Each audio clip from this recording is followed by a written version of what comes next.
Hey, Eagle fans, I'm Thomas Monk. Welcome to Philadelphia Eagles Now. We're going to get into the latest Eagles news and rumors, including an update on the Honey Badger status, possibly going to Philadelphia. First, though, we are less than 60 subscribers away from 27K. Now, we push subscribers a lot here on the channel, but we are literally at 26,941. Help us get to 27,000. If you already are subscribed, type S down below in the comment section.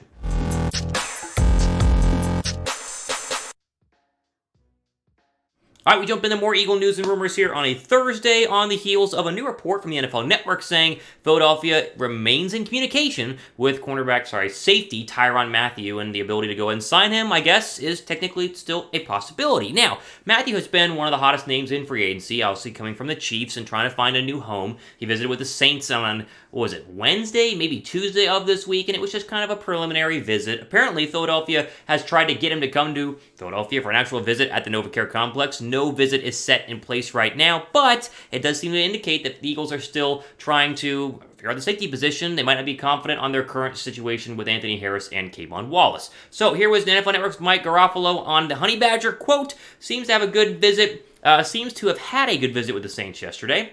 A couple of teams that have remained in communication. I know that one of them is the Philadelphia Eagles. I know there's been a talk of a visit, but nothing set up to this point between Mathieu and the Eagles, end quote. So obviously, much like with Stephon Gilmore, they've been talking, but no real deal has actually come to fruition. I think Howie Roseman is trying to hold out as long as possible and then get one of these guys, whether it's Gilmore or Mathieu, on a cheaper deal, because two of these guys obviously want a lot of money, and Philadelphia doesn't have a ton of money when you calculate kind of what you got to spend on draft picks, hence why they haven't just given Tyrann Mathieu whatever he's wanted up to this point. Now, when you look at the Eagles' defensive back depth chart, they definitely do need another safety. Now, whether that's in the draft or that is Tyrann Mathieu, you look at probably the worst position group right now currently on the Eagles, and you go Anthony Harris, okay, that's fine.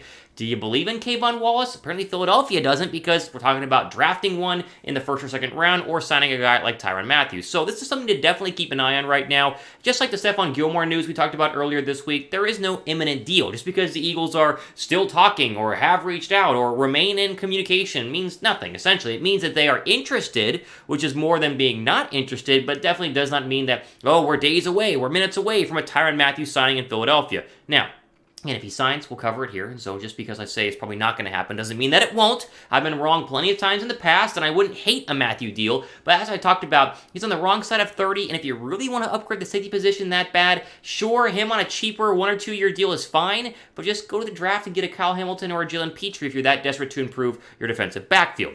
Add right pin comment down below. Answer this. What is the worst position group right now on the Eagles? Is it linebacker? Is it safety? Is it the other cornerback opposite of Darius Slay? Is it running back? What's the worst position? Wide receiver on Philadelphia. Curious where you guys are at. Go down below and give me your thoughts. Let's jump into some DK Metcalf. I wouldn't call this news, I wouldn't call it drama. I was reading through Twitter, and producer Trey sent me this one as well, and it was an ESPN article where each ESPN team reporter went ahead and gave what their team should give up in order to trade for DK Metcalf, who, of course, as we talked about again on this channel, there are rumors galore about the Seahawks trading DK Metcalf, yet, of course, as of April 7th, nothing has come to fruition. So I'm going through this, and I go to the Eagle reporter Tim McManus, who, of course, he's a good reporter, works for ESPN, does a good job covering Philadelphia. His mock trade for Metcalf blew my mind. Like, look at this. So he would have Philadelphia getting DK Metcalf and Seattle getting a 3rd and a 5th this year.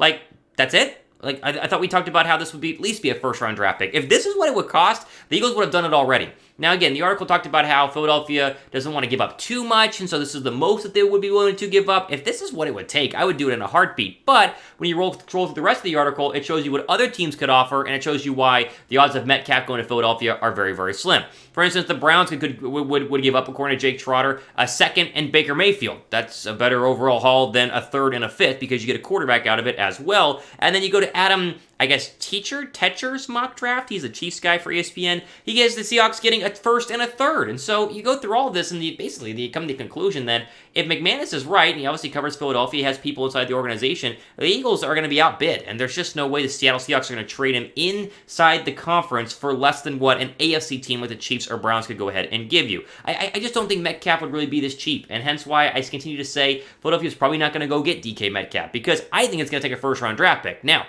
you only have 2 this year, so if you get rid of 1, then you only have 1 first-round draft pick. That's simple math. You learned that in kindergarten, right? And so the whole point of this segment is to say, I don't see Metcalf coming to Philadelphia. Now, I think there's a better chance of Gilmore or Tyrann Mathieu, and I still think that's a very low chance. I think Philadelphia probably done making moves. And if they do, I'll be pleasantly surprised, but I think they're going to go into the draft with, 8, 9, 10 picks, multiple picks in the first couple of rounds, and try to improve the roster that way. And if it works and Howie Roseman hits on a draft pick or two, Philadelphia's going to be a much better football team in 2022. But if he misses, then you'll look back on some of these moves and say, why don't you just go and get an established veteran like DK Metcalf? But as of now, I just don't think it's going to happen, and especially Tim McManus's mock trade. There's just no way that that's what Seattle would accept to get rid of DK Metcalf. What's the most that you would do what was the most that you would give up to get Metcalf? Would you give up a first, give a second round draft pick, third round draft pick? Go down below and let me know right now. I don't want to give up the first round draft picks. I just really don't, even though I know it's what it takes, but I'll take your guys' word for it. Give me your thoughts in the comments section. All right, BetUS is our sponsor for today's video, and they have insane betting options in terms of all the different things you can bet on right now. Chatsports.com/bet. Promo code is Eagles125. You can bet on the Masters, which technically I'm watching on this screen over here. I just minimized it because you guys don't need to watch the Masters while you watch me, but Masters are happening right now. You can bet on that. You can bet on the NBA coming down to the wire here as we approach the postseason, and opening day in the MLB. You want to bet on those Phillies, and Bryce Harper looked pretty good in their opening debut. Lots of baseball about to begin. All of that can be bet on with our friends at BetUS. Chatsports.com/bet. That promo code is Eagles125.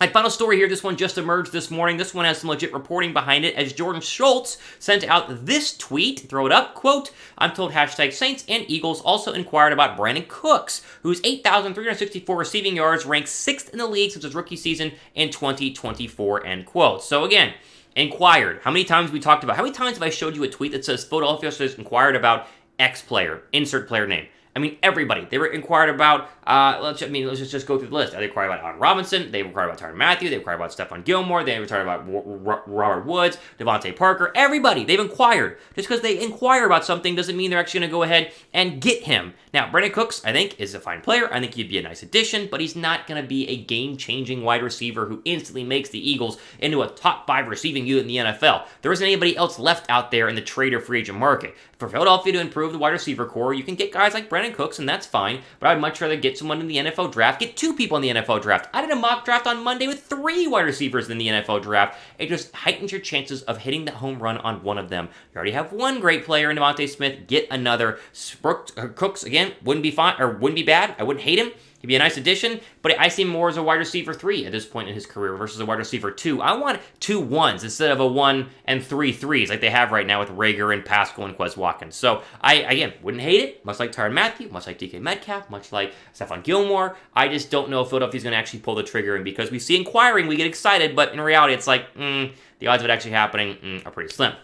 Now, do you guys think the Eagles should trade for Brandin Cooks? Do you think they should? Type T down below for trade or type P down below for pass. I will, again, as always, defer to you guys in the comment section. There you go. Shorter video today, just trying to get through all the stuff that's happening regarding our Philadelphia Eagles mailbag video happening tomorrow. So the questions, they've already been pulled, but I have some spots for some fresh ones if you guys want to get in the last second, hit a buzzer beater here down below, be a subscriber, #Eagles, ask away in the comment section, and maybe, just maybe, I'll pull it for tomorrow's mailbag video. All for today, for Philadelphia Eagles Now, I'm Thomas Mott, signing off for the rest of your day.